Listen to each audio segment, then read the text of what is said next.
Bonjour tout le monde, bienvenue pour ce carré d'as africain concernant la 9e journée de Ligue 1. Une fois n'est pas coutume, il y a encore Jean-Michael Seri qui est dans le coup. Le Niçois a été formidable dans la victoire de l'OGCN contre Lyon. Il a même marqué le deuxième but avec son 1m65. Il est partout, une technique très assurée. Vraiment un joueur intéressant. Moins connu, notre as de carreau, car il évoluait en Ligue 2 la saison dernière au Nîmes Olympique. Il s'agit d'Anthony Koura. Franco-burkinabé, il a d'ailleurs donné son feu vert pour jouer avec les étalons du Burkina Faso et il a été très courageux dans un contexte difficile puisque Nancy jouait contre le PSG, la charnière centrale du PSG c'est quand même Marquinhos, Thiago Silva, c'est pas rien, et bien à lui seul, parce qu'il n'était pas franchement soutenu, il les a bien bougés.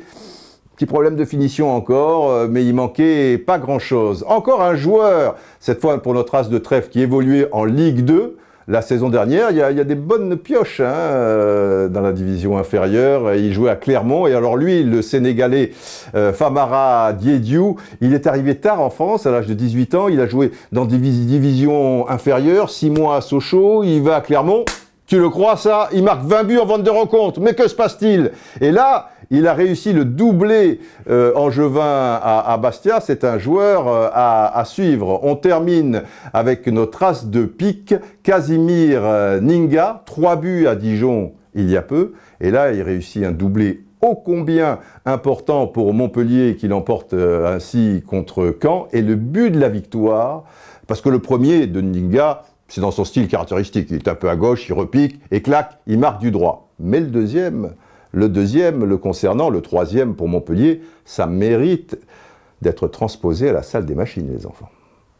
Au départ de l'action, Ninga est très loin des buts de Vercoutre, il y a beaucoup de profondeur, mais regardez l'alignement des Canets, 3 ici, 4 ici, ils sont sur la même ligne. Ça veut dire que si vous passez une ligne, vous en passez 3 d'un coup, et si vous passez la deuxième ligne, vous en passez 4 d'un coup. Généralement, il faut toujours qu'il y ait un joueur légèrement décroché, sauf si vous jouez le hors-jeu, mais ce n'est pas le cas, et un milieu de terrain légèrement décroché. Quoi qu'il en soit, c'est un ballon, en fait, qui est renvoyé, c'est pas une passe décisive, c'est pas volontaire. Alors, elle est renvoyée ici, on est sur la toile cirée, si vous voulez. Ça va comme ici, et ça va sur la poitrine de Ninga. Ça va se resserrer très vite, parce que ce joueur arrive, et celui-ci n'est pas très loin.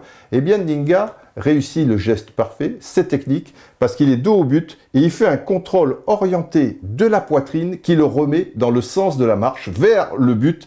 Et après, il est lancé, poursuivi par ces deux joueurs donc, mais Da Silva va essayer de l'accrocher. Et c'est là où c'est important d'être explosif pour le départ, d'être technique pour le contrôle de la poitrine orientée, mais aussi savoir se protéger de son corps. Et il va se protéger intelligemment de Da Silva, tout en continuant sa course. Et l'avantage qu'il a, c'est que le ballon reste toujours un petit peu en l'air. À aucun moment, il ne le met à ras de terre, tant et si bien qu'alors qu'il est à cette distance, on va dire, respectable, il la reprend comme de volée, si vous voulez, et ça va ici, en force, Vraiment de la bel ouvrage, bravo Casimir Ninga, c'était pas évident à réaliser.